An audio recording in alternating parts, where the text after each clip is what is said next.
तो नमस्कार, शनिवार और रात के 9 बजे कहानी का वक्त है और आपके सामने हाजिर हूँ। बहुत सारे लोगों की सिफारिश आई थी मेल पे कि गुलशन कुमार मर्डर केस के बारे में कहानी सुनाए।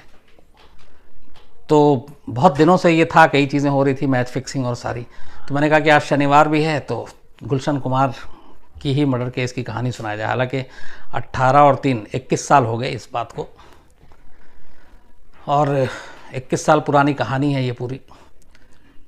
और ये गुलशन कुमार मर्डर केस वो मर्डर केस है जिसमें कत्ल मुंबई में हुआ था, लेकिन जो पार्थिव शरीर है गुलशन कुमार का वो दिल्ली लाया गया था। और एयरपोर्ट पे मैं उस वक्त खड़ा मौजूद था, दिल्ली एयरपोर्ट पे, क्योंकि जिस दिन मर्डर हुआ उसी दिन सुबह ये मर्डर हुआ था और शाम तक बॉडी यहाँ आ चुकी थी।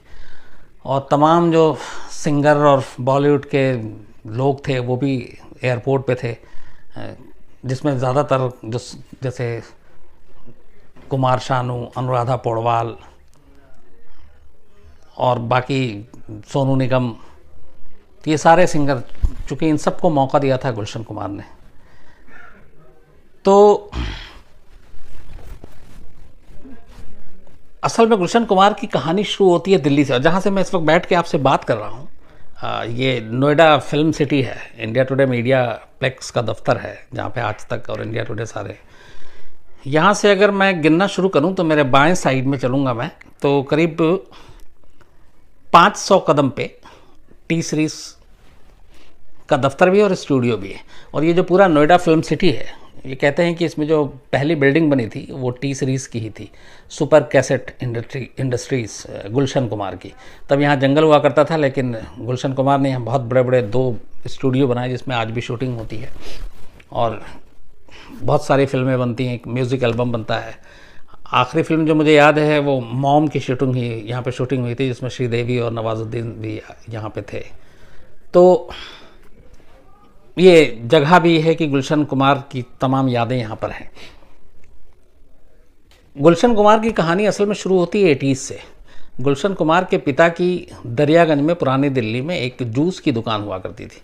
गोलचा सिनेमा एक बहुत फेमस है उसके बिल्कुल करीब। तो बचपन में गुलशन कुमार जूस की दुकान में बैठा करते थे। फिर धीरे धीरे उन्होंने एक बड़ी दुकान ली उनके पिता ने, और उसमें कैसेट और टेप बेचना शुरू किया। बेचने के साथ साथ रिपेयर का भी काम शुरू हो गया। तो वो टेप आते थे, कैसेट आते थे, और वो वाला जो तब गाना बजा करता था, ग्रामोफोन टाइप, वो सारी चीज़ें थी। तो ये दुकान शुरू हुई, ठीक ठाक चलने लगी। तभी गुलशन कुमार को ख्याल आया कि क्यों ना वो कैसेट म्यूज़िक इंडस्ट्रीज़ में जाएं और कैसेट बनाएं। तो उस दुकान से ही आइडिया आया, और इसके बाद गुलशन कुमार लगे रहे कि कैसे सस्ता कैसेट बनाया जा सकता है। फिर धीरे धीरे धीरे नोएडा में ये स्टूडियो बनाया और कैसेट का बिज़नेस शुरू किया।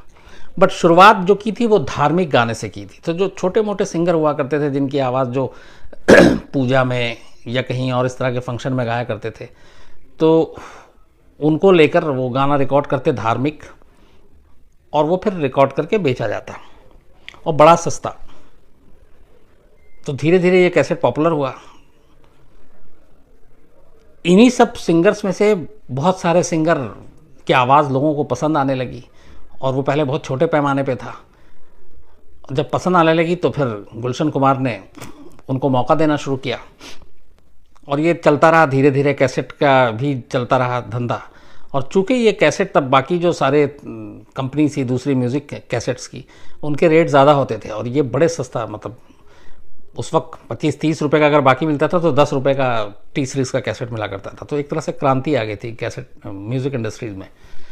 तो धीरे धीरे ये धार्मिक और भक्ति गाने के बाद अब कुछ और भी गाने फिर आने लगे, और इसी दौरान कुछ कुछ गाना गाते गाते कुछ लोगों की आवाज़ बड़ी पॉपुलर हो गई, जिनमें अनुराधा पौडवाल, जिनको कहा गया कि लता मंगेशकर जैसी आवाज़ है, सोनू निगम, मोहम्मद रफ़ी की आवाज़ कॉपी पूरी एकदम थी, कुमार शानू, किशोर कुमार की एकदम कॉपी, मुकेश का भी एक वर्ज़न था, इसके अलावा शब्बीर कुमार, मुन्ना अज़ीज़।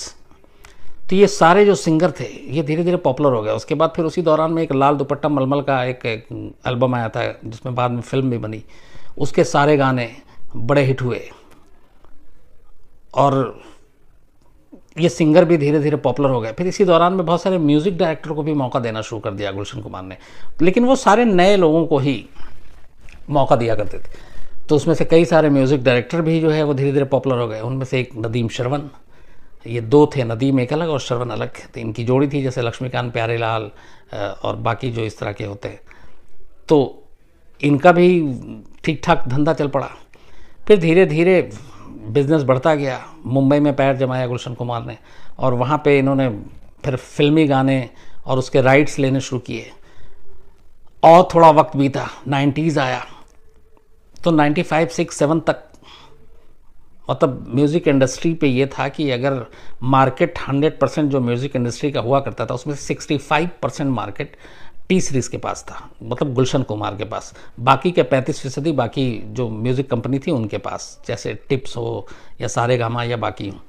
तो 65% मार्केट पे कब्जा कर लिया था टी सीरीज़ ने, और उस ज़माने में करीब करीब ये 350 करोड़ का इनका टर्नओवर हो गया था। और सारी ज़्यादातर फिल्मों के म्यूज़िक राइट्स टी सीरीज़ को मिलने लगे, और ये सारे सिंगर भी फेमस होने लगे। उसी दौरान एक फिल्म आई आशिकी, अभी तो उसका दूसरा वर्जन था। तो वो आशिकी उस ज़माने में जब आई थी, उसके सारे गाने बड़े हिट थे। उस फिल्म का म्यूज़िक दिया था नदीम श्रवण ने, और नदीम श्रवण वहीं से बहुत बड़े म्यूज़िक डायरेक्टर दोनों बन गए। और फिर उन्होंने बहुत फिल्में की, सुभाष घई की परदेस की, फिर आपके संजय दत्त तो सलमान खान की जो फिल्म थी वो, जिसके गाने बहुत हिट थे।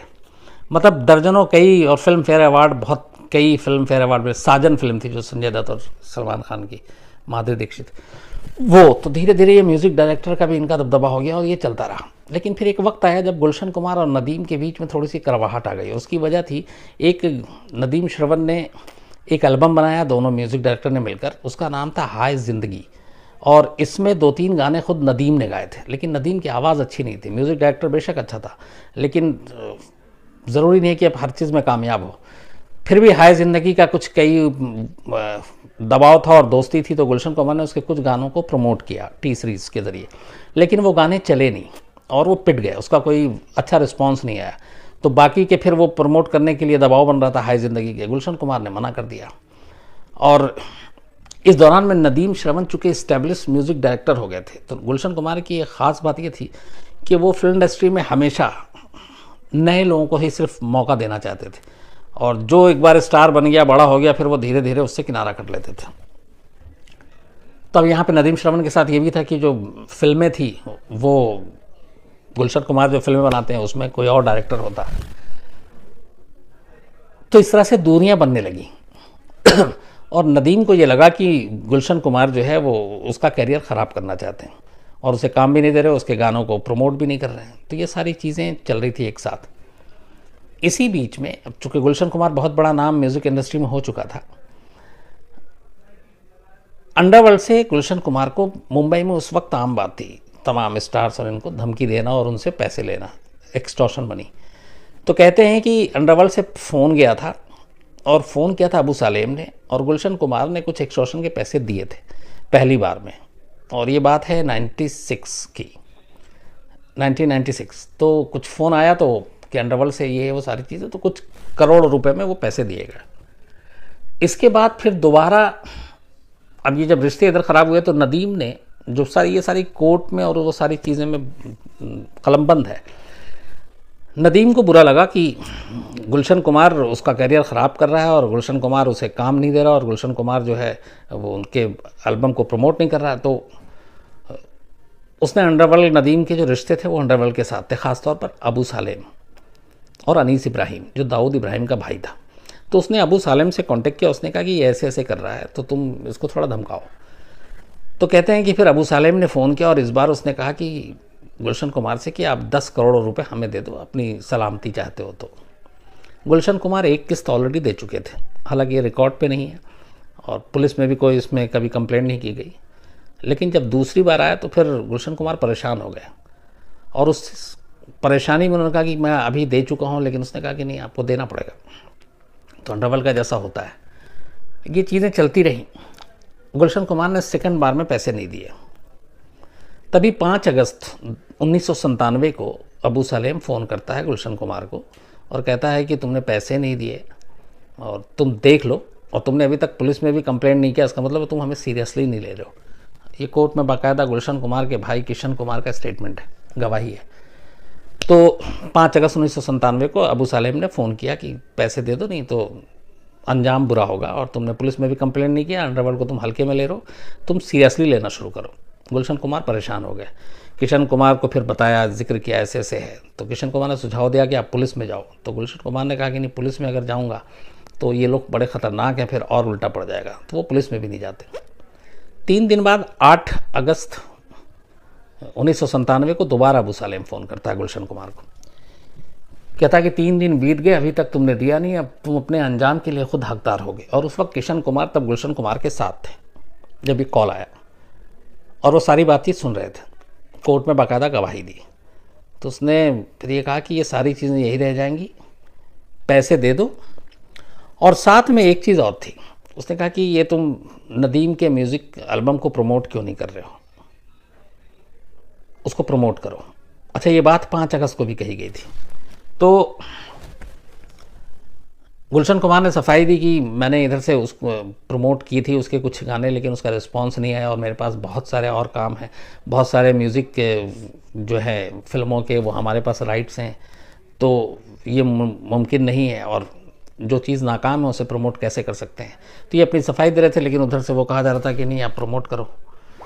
तो ये चीज़ें चली, और उसी बीच में ये भी था कि आप जिस फिल्म में संगीत गुलशन कुमार मतलब जो राइट्स लेते हैं म्यूज़िक का, और जिस फिल्म में नदीम श्रवण का म्यूज़िक होता है, आप उन फिल्मों के राइट्स टी सीरीज़ क्यों नहीं लेता है। ये भी था कि गुलशन कुमार जिस फिल्मों में नदीम श्रवण के गाने होते थे, बाद में उसके राइट्स लेना छोड़ दिया था, चूँकि 65% मार्केट म्यूज़िक इंडस्ट्री का टी सीरीज़ के पास था। तो ये ऐसे म्यूज़िक डायरेक्टर के लिए थोड़ा सा झटका होता था, क्योंकि 65% जो लोग मार्केट पे कब्जा करके बैठे हैं, अगर वो उनके गानों को प्रमोट ना करें, वो उनका राइट ना लें, तो उनके गाने उतने लोगों तक पहुंच नहीं पाएंगे, उनकी सोच थी। तो ये भी था कि जिस फिल्मों में नदीम श्रवण के गाने होते थे, उन फिल्मों के राइट्स भी, उसके म्यूज़िक राइट्स गुलशन कुमार या टी सीरीज़ नहीं लिया करते थे। तो इसके ऊपर भी अबू सलेम ने धमकाया। तो 5 और 8 अगस्त 2 बार धमकाया। अब गुलशन कुमार परेशान थे बहुत, उन्होंने 1-2 अपने करीबी दोस्तों से बात की, किशन कुमार जो भाई है उनसे जिक्र किया, सब ने यही सुझाव दिया कि आप पुलिस में कंप्लेंट करो। लेकिन गुलशन कुमार का मानना था कि पुलिस में जाने का मतलब है अंडरवर्ल्ड से सीधे सीधे 2-2 हाथ करना, और मामला और बिगड़ जाएगा। तो वो अभी सोच ही रहे थे कि क्या करना है आगे, किसी से सलाह लूँ, मशवरा लूँ। इसी बीच 12 अगस्त आ जाता है 1997। 5 और 8 अगस्त को फ़ोन पे धमकी आती है, और 12 अगस्त मतलब 8 और 4 दिन के बाद जुहू में एक मंदिर है, बहुत छोटा सा। अच्छा, गुलशन कुमार बहुत ही धार्मिक प्रवृत्ति के शुरू से रहे। आपको जम्मू में जो मंदिर है आप सभी जानते हैं कि वहाँ टी सीरीज़ हर दिन लोगों को खाना खिलाता, और ये तो धर्म कर्म के काम में बहुत ज़्यादा इन्वॉल्वमेंट था गुलशन कुमार का। तो जुहू में ही एक छोटा सा मंदिर था जो स्लम के बीच में था। तो वहाँ कभी एक आध बार गए होंगे शुरू में गुलशन कुमार, उसके बाद पता नहीं उस मंदिर से उनको ज़्यादा ही कुछ प्यार हो गया और आस्था हो गई, तो फिर वो पाबंदी से जाने लगे। और फिर उस मंदिर को बहुत खूबसूरत उन्होंने अपने पैसे से बनवाया, मार्बल लगाए महंगे महंगे और सब कुछ। और ये जब मंदिर को ठीक ठाक पूरे बना दिया तो वहाँ के लोकल के लोग भी खुश हो गए, गुलशन कुमार को सब जानते भी थे। तो गुलशन कुमार की एक ज़िंदगी की रूटीन हो गई कि जब भी वो मुंबई में रहते तो सुबह और शाम 2 दिन ज़रूर मंदिर जाते, 2 वक्त। टाइम फिक्स नहीं था, कभी 6 बजे, कभी 7, कभी 8, कभी 9-10, शाम को भी कोई टाइम फिक्स नहीं था। लेकिन मुंबई में है तो जाएंगे 2 वक्त ज़रूर उस मंदिर में जो जुहू में था। तो 12 अगस्त 1997 की सुबह भी गुलशन कुमार उठते हैं और 10:10 पर घर से निकलते हैं, और वो घर के एकदम बिल्कुल पास में चूँकि मंदिर है तो वो मंदिर के अंदर जाते हैं, अपना पूजा पाठ करते हैं।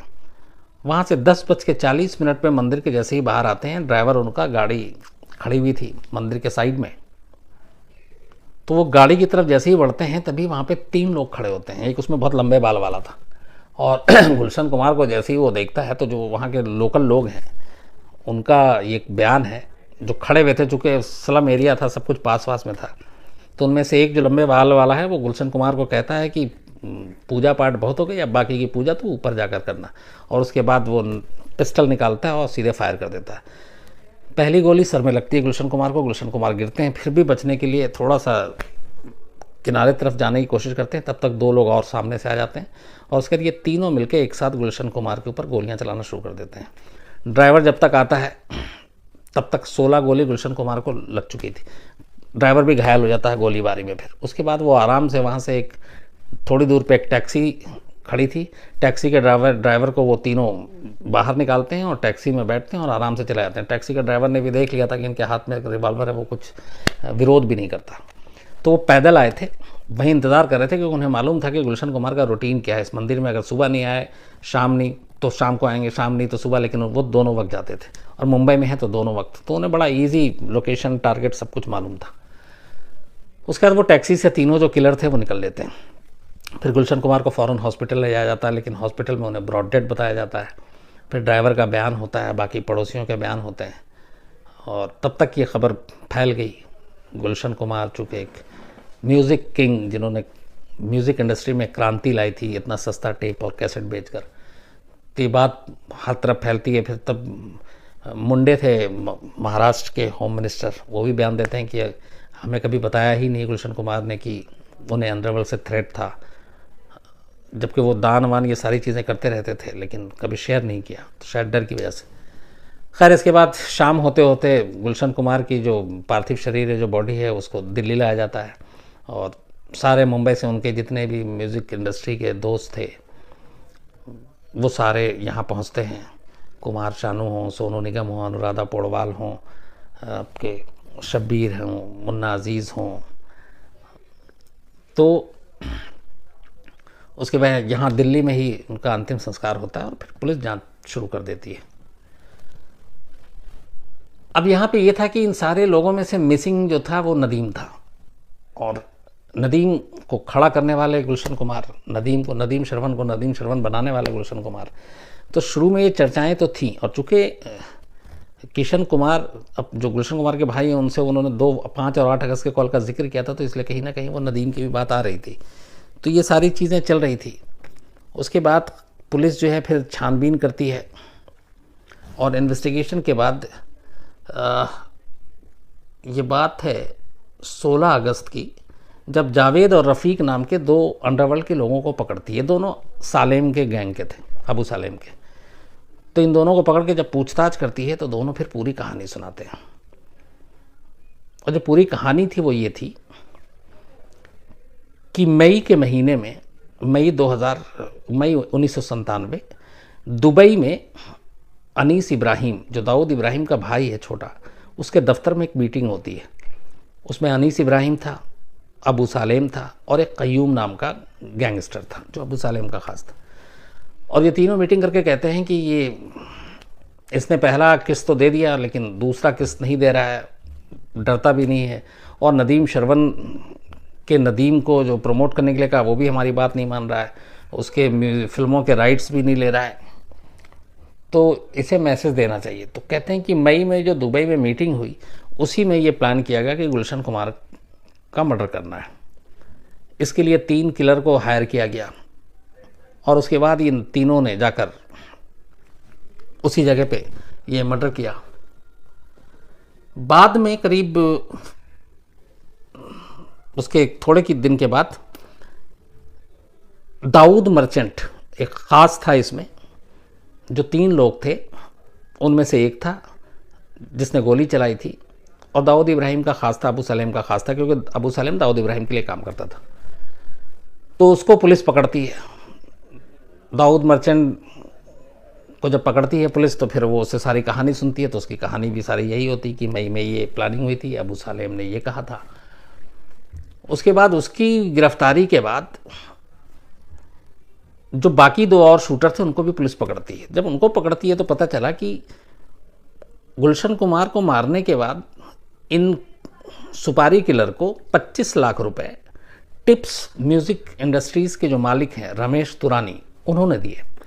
रमेश तुरानी बहुत बड़ा नाम, तब अभी लास्ट फिल्म कौन से प्रोड्यूस की, अभी जो सलमान खान की एक फिल्म आई थी रेस 3 शायद, उसके प्रोड्यूसर हैं वो। तो वो पुख्ता सबूत आया कि इसमें रमेश तुरानी का भी हाथ है। फिर ये भी हुआ कि दोनों म्यूज़िक इंडस्ट्री से जुड़े हुए हैं, वो टी सीरीज़ या टिप्स राइवलरी भी हो सकती है। तो रमेश तुरानी को भी मुंबई पुलिस ने गिरफ्तार कर लिया और गिरफ्तार करने के बाद उन्हें भी कत्ल की साजिश में शामिल किया। इसके अलावा कुल टोटल ये 3 शूटर और आपके तुरानी, इन सबको मिलाकर 19 अलग अलग लोगों को मुंबई पुलिस ने गिरफ्तार किया। और इसके बाद इन पे मुकदमा चला। मुकदमा चलने के बाद 2001 में जो दाऊद मर्जेंट है, उसका निकनेम अब्दुल रऊफ भी है, इसको सेशन कोर्ट ने उम्र कैद की सज़ा सुनाई। उनका कहा कि इसको फांसी इसलिए नहीं दे रहे क्योंकि इसने किसी और के कहने पे किया, लेकिन बाकी पुलिस पुख्ता तौर पे कड़ियाँ नहीं जोड़ पाई। लेकिन सबसे बड़ा जो सेटबैक था वो ये था कि बाकी के 18 जिसमें रमेश तुरानी भी थे, इन सबको कोर्ट ने बरी कर दिया, तो सिर्फ एक को सज़ा हुई। अब जो मेन नदीम और अबू सालेम का, कि नदीम का शामिल था और अबू सालेम, तो नदीम इधर गुलशन कुमार का मर्डर होता है अगस्त में, और उसके बाद उसकी वाइफ तब प्रेग्नेंट थी नदीम की, और वो लंदन में थी। और उसी महीने एक फिल्म फेयर अवार्ड था हैदराबाद में, जिसमें नदीम को होना था, कुछ अवार्ड मिलना था, लेकिन वो उस फिल्म फेयर अवार्ड में भी नहीं जाता। और गुलशन कुमार के मर्डर के फ़ौरन बाद वो इंडिया छोड़ के यूके चला जाता है, लंदन, जहाँ उसकी ऑलरेडी बीवी प्रेग्नेंट जो थी वो इसका इलाज चल रहा था। तो मुंबई पुलिस का ये था कि वो लंदन, चूँकि यहाँ पे सारा सेटअप था, पार्टनर जोड़ी जो है श्रवण भी यहीं, घर भी यहीं, ऑफिस भी यहीं, तो मुंबई पुलिस ने बयान भी दिया था उस वक्त कि वो लौट आएगा और इन्वेस्टिगेशन में शामिल होगा और सपोर्ट करेगा। लेकिन बस वो इंतज़ार ही रहा। वो 97 से लेके आज 2018 हो गया, नदीम नहीं आया। लेकिन नदीम को ब्रिटेन से लाने के लिए कई बार हमने प्रत्यर्पण संधि के तहत सारी चीज़ें की, लेकिन वहाँ के 2-3 अलग अलग कोर्ट ने ये कहा कि ये सफिशिएंट एविडेंस है ही नहीं जिसकी वजह से हम नदीम को यहाँ भेजें। और बाद में नदीम ने फिर ब्रिटिश सिटीजनशिप भी ले ली और कोर्ट ने उसको इंडिया को सौंपने से मना कर दिया। उसने कहा कि पुख्ता सबूत नहीं है। उसके बाद कहते हैं कि अब अभी हाल में नदीम जो है, फिर उसने अपना दुबई में परफ्यूम का बिज़नेस शुरू कर लिया है, और वो गल्फ़ में रहता है, दुबई में रहता है, लेकिन वो ब्रिटिश सिटीज़न है, अब वहाँ की उसने नागरिकता ले रखी है। तो नदीम के ख़िलाफ़ जितने भी मामले थे वो उसमें अभी तक हिंदुस्तान में उसको ला के उस अदालत के सामने पेश नहीं किया जा सका है। दूसरा जो इम्पोर्टेंट बचता अबू सालेम, जिसके बारे में कहते हैं कि उसी ने धमकी दी थी, उसने सब कुछ किया था, उसके साथ विडम्बना ये देखिए कि चार्जशीट में नाम है, लेकिन आज तक अबू सलेम पे मुकदमा नहीं चला गुलशन कुमार के मर्डर। उसकी वजह यह है कि 2005 में जब पुर्तगाल से अबू सलेम को हिंदुस्तान लाया गया, तो जो प्रत्यर्पण थी, जो संधि थी, जो समझौता था हमारा पुर्तगाल सरकार के साथ, उसमें यह था कि इस पर सिर्फ ये मुकदमा चलेंगे। उसमें कहीं भी गुलशन कुमार मर्डर केस का जिक्र ही नहीं था। तो जो हमने वहाँ लिख के दिया है, जैसे 93 का दिया था कि 93 में वांटेड है, उसी के बलबूते पे हम अबू सालेम को यहाँ लेकर आए हैं, तो उसमें गुलशन कुमार मर्डर केस का जिक्र नहीं था, और ये था कि आप सिर्फ यही मुकदमा चलाएंगे और जो भी लिखा हुआ था। तो इसी वजह से आज भी गुलशन कुमार मर्डर केस में अबू सालेम को एक तरह से ये दिखाया गया है कि वो मतलब गायब है, हाजिर नहीं हुआ। क्यों? क्योंकि आप उसमें मुकदमा नहीं चला सकते, और इसीलिए उस मामले में कोई सज़ा नहीं हुई। सज़ा सिर्फ एक को ही, दाऊद मर्चेंट एलियस अब्दुल रऊफ को उम्र कैद की सज़ा हुई। उसके बाद उसको भी 2012 में पेरोल मिला, वो पेरोल से भाग गया। फिर वो बांग्लादेश बॉर्डर के पास बीएसएफ ने उसको पकड़ा, तो खैर अब वो पकड़ा गया है। लेकिन विडम्बना ये है कि अभी तक इस मामले में न नदीम को सज़ा हुई जो मेन मास्टरमाइंड है, और ना अबू सालेम को। और कहते हैं, और उसके अलावा भी कई ऐसे ऑडियो और ये सारी चीज़ें हम लोगों ने भी स्टोरी की थी कि लंदन में रहते हुए प्रोटेक्शन जो दिया है नदीम को, वो दाऊद इब्राहिम ने खुद दिया है। और कई ऐसे हाल में ऑडियो भी आया था जिसमें ये था कि उसको कुछ होना नहीं चाहिए। तो नदीम के ऊपर दाऊद इब्राहिम का हाथ है, और वही उसको प्रोटेक्शन देती है डी कंपनी, और अब उसका बिज़नेस दुबई में है परफ्यूम का।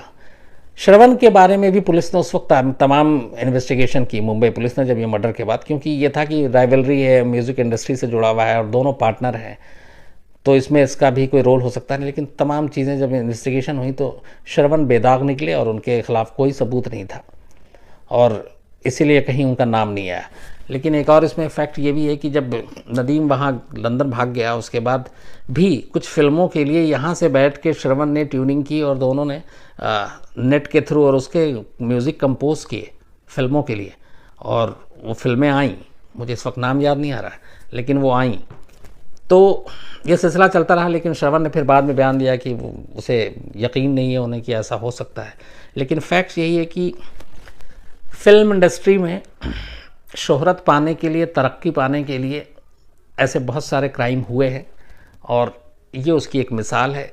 और गुलशन कुमार की मर्डर को लेकर इसलिए भी ज़्यादा अफसोस की बात होती है कि गुलशन कुमार की एक छवि जो थी एक बहुत ही अलग तरह की थी, एक धार्मिक प्रवृत्ति का इंसान, और जिसने म्यूज़िक इंडस्ट्री में एक क्रांति, एक इनकलाब ला दिया, जिसने इतने सस्ते कैसेट लाए कि गरीब के हाथों तक भी पहुंचा वो, और तमाम नए सिंगर्स को जो मौका दिया। आज हम लोग जिनको सुनते हैं सारे, एक सिंगर का मैं उनका सबसे फ़ैन भी हूँ, नाम इस वक्त देखिए इत्तेफाक से नहीं आ रहा, जिन्होंने ये गाना गाया था, आए अजनबी तू भी कभी, क्या नाम है,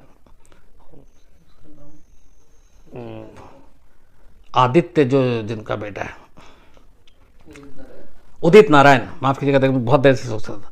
तो लाल दुपट्टा मलमल का जब गुलशन कुमार की एल्बम, तो उसमें उदित नारायण, अनुराधा पौडवाल, सोनू निगम, कुमार शानू, आशिकी ने कुमार शानू को कहाँ से कहाँ पहुँचा दिया।